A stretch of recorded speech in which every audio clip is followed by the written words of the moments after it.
Bahasan kali ini adalah mengenal tanda-tanda self-hate atau kebencian terhadap diri sendiri.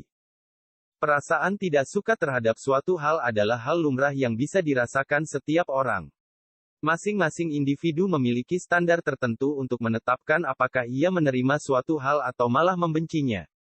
Perasaan tidak suka atau emosi kebencian akan menjadi bermasalah apabila ditujukan kepada diri sendiri. Dalam kajian psikologi, hal ini dikenal dengan sebutan self-loathing atau self-hate. Seseorang dapat merasa ia tak berguna, bodoh, gagal, tak berharga, dan tak diinginkan. Emosi-emosi negatif tersebut merupakan indikasi seseorang membenci dirinya sendiri, demikian sebagaimana dilansir dari Very Wellmin.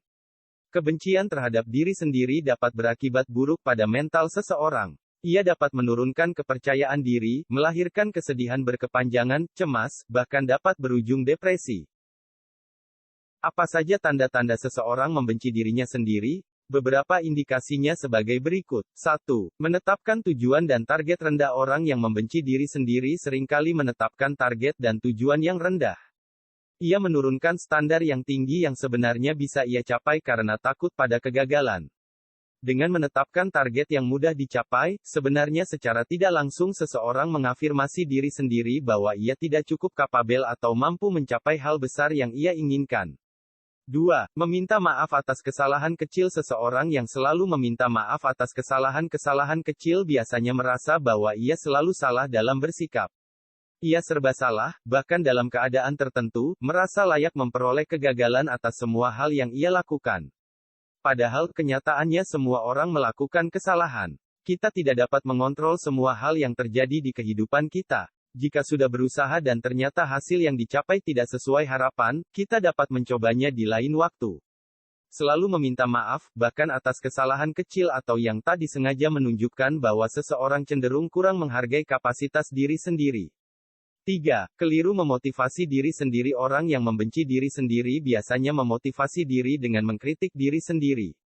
Misalnya, seseorang yang ingin menerapkan diet menurunkan berat badan, seringkali menyatakan dan membayangkan betapa gendut tubuhnya. Dengan mengungkapkan kelemahan fisik tersebut, ia memaksa diri untuk menerapkan pola hidup sehat dan terus berolahraga.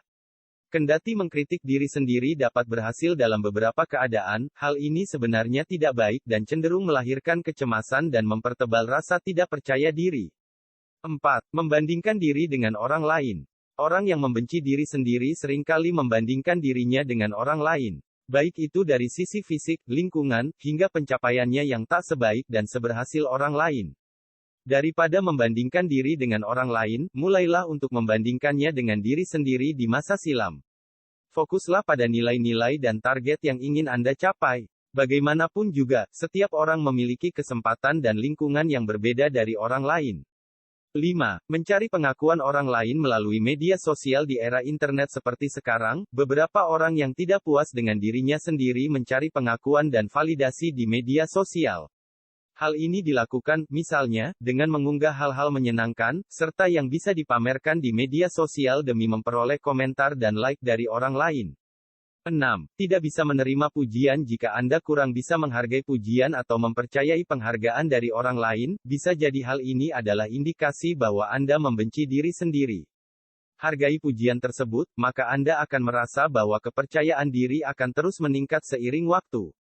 7. Takut jatuh cinta. Jatuh cinta dapat menjadi hal yang menakutkan bagi sebagian orang.